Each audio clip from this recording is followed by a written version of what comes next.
Next question, పోలింగ్కు ఎన్ని గంటల ముందు ఎన్నికల ప్రచారాన్ని నిలిపివేయాలి? ఆన్సర్ బి 48 గంటల ముందు. నెక్స్ట్, ఎన్నికలలో ప్రతి పోలింగ్ స్టేషన్లో గరిష్ట ఓటర్ల సంఖ్య? ఆన్సర్ సి 1500కు పెరగకుండా చూడాలి. ఈ బాధ్యత అనేది ఎలక్షన్ కమిషన్ యొక్క బాధ్యత. నెక్స్ట్ క్వశ్చన్, పోలింగ్కు కనీసం ఎన్ని గంటల ముందు పోలింగ్ కేంద్రాన్ని తెరిచి ఉంచాలి? ఆన్సర్ డి 8 గంటల వరకు. సాధారణంగా ఉదయం 7 గంటల నుంచి సాయంత్రం 5 గంటల వరకు పోలింగ్ కేంద్రాన్ని తెరిచి ఉంచుతారు.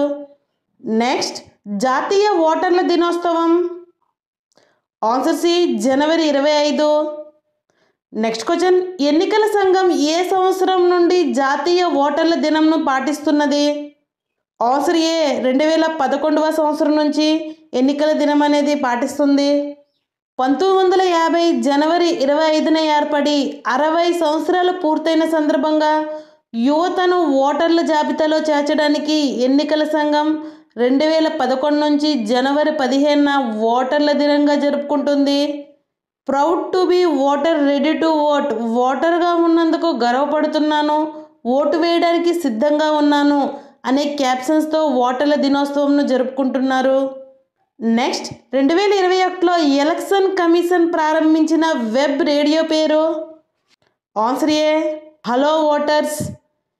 దీని యొక్క ట్యాగ్లైన్ అనేది every vote matters. Next, voter identity కార్డులను దీనిని EPIC elector photo identity card ఏ సంవత్సరంలో ప్రవేశపెట్టారు? ఆన్సర్ డి 1993వ సంవత్సరంలో ప్రవేశపెట్టారు. నెక్స్ట్, స్థానిక సంస్థల ఎన్నికల్లో ఓటు హక్కును వినియోగించుకోనట్లయితే జరిమానా విధిస్తున్న ఏకైక రాష్ట్రం? Answer C Gujarat. నెక్స్ట్, ఎన్నికల సమయంలో డబ్బులు పంచడం, ఓటర్లను ప్రలోభ పెట్టడం వంటి అక్రమాలను అరికట్టడానికి ఎన్నికల కమిషన్ ప్రారంభించిన మొబైల్ యాప్ పేరు? ఆన్సర్ బి సివిగల్ అనే యాప్ను మోడల్ కోడ్ ఆఫ్ కండక్ట్ MCCలో భాగంగా 2018లో ప్రారంభించారు. ఈ యాప్ అనేది దేశంలో ఎక్కడ అవినీతి జరిగినా ఫోటో తీసి లేదా 2 నిమిషాలు వీడియో తీసి పంపొచ్చు. Next, electronic voting machine EVM మన దేశంలో మొదటగా ఏ సంవత్సరంలో తయారు చేశారు? ఆన్సర్ ఏ 1989 నుంచి 90వ సంవత్సరంలో. దీనిని మన దేశంలో ఎలక్ట్రానిక్స్ లిమిటెడ్ బెల్ కంపెనీ బెంగళూరులో, అలాగే electronics corporation of India limited ECIL హైదరాబాద్లో తయారవుతున్నాయి. నెక్స్ట్, ఎలక్ట్రానిక్ ఓటింగ్ మిషన్లో ఎంతమంది అభ్యర్థుల వివరాలను పొందుపరచుటకు వీలవుతుంది? ఆన్సర్ సి 16 మంది. నెక్స్ట్, ఎలక్ట్రానిక్ ఓటింగ్ మిషన్లో అత్యధికంగా ఎంతమంది అభ్యర్థులకు పనిచేస్తాయి? ఆన్సర్ డి 64 మందికి పనిచేస్తాయి. ఈ ఎలక్ట్రానిక్ EVMలోని ఒక్కొక్క బ్యాలెటింగ్ యూనిట్లో ఎన్నికలలో నిలబడిన 16 మంది అభ్యర్థుల వివరాలను మాత్రమే. ఒక్కొక్క EVMలలో ఇలాంటి బ్యాలెట్ యూనిట్లను గరిష్టంగా 4 మాత్రమే అనుసంధానం చేయడానికి వీలవుతుంది. అందువల్ల అత్యధికంగా ఎన్నికలలో నిలబడిన 64 మంది 16 మంది అభ్యర్థులకు మాత్రమే వీలవుతుంది. కాబట్టి 16 × 4 యూనిట్లు, కాబట్టి 16 × 4 ఈక్వల్ 64 అభ్యర్థుల వివరాలను మాత్రమే ఒక్కొక్క EVMలలో పొందుపరచుటకు వీలవుతుంది. నెక్స్ట్, నోటాను ప్రవేశపెట్టిన ఎన్నవ దేశంగా ఇండియా అవతరించింది? ఆన్సర్ డి 14వ దేశంగా. ఎన్నికలలో పోటీ చేస్తున్న అభ్యర్థులలో ఎవరికి ఓటు వేయడం ఓటర్కి ఇష్టం లేకపోయిన సందర్భంలో నోటాను ఖచ్చితంగా అతను ఎంపిక చేసుకోవచ్చు. దీని ద్వారా ఇష్టం లేని అభ్యర్థులను తిరస్కరించవచ్చు. నోటాను ఎగైనెస్ట్ ఆల్ లేదా స్క్రాచ్ ఓట్ అని కూడా అంటారు. నెక్స్ట్, నోటాను ఏ సంవత్సరంలో మొదటగా భారతదేశంలో అమల్లోకి వచ్చింది?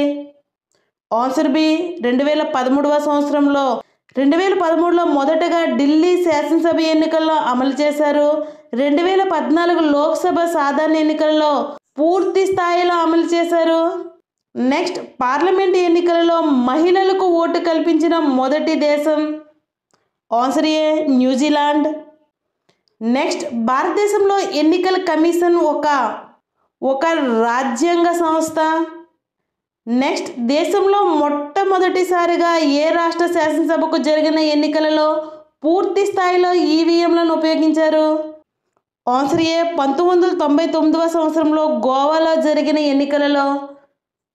అలాగే 1998వ సంవత్సరంలో జరిగిన ఎన్నికల్లో మధ్యప్రదేశ్లోని 5 ఈవీఎంలు, రాజస్థాన్లోని 5 ఈవీఎంలను, అలాగే ఢిల్లీలోని 6 ఈవీఎంలను, అసెంబ్లీ ఎన్నికల్లో మొత్తం 16 ఈవీఎంలను ఉపయోగించారు.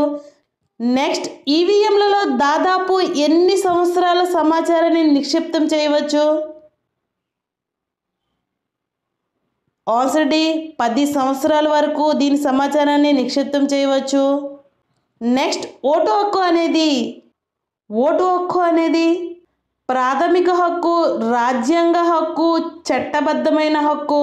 సుప్రీంకోర్టు ఇచ్చిన తీర్పు ప్రకారం ఇది ప్రాథమిక హక్కు. ఆర్టికల్ 326 ప్రకారం ఇది రాజ్యాంగబద్ధమైన హక్కు. అలాగే ప్రజా ప్రాతినిధ్య చట్టం 1950 ప్రకారం ఇది ఒక చట్టబద్ధమైన హక్కు.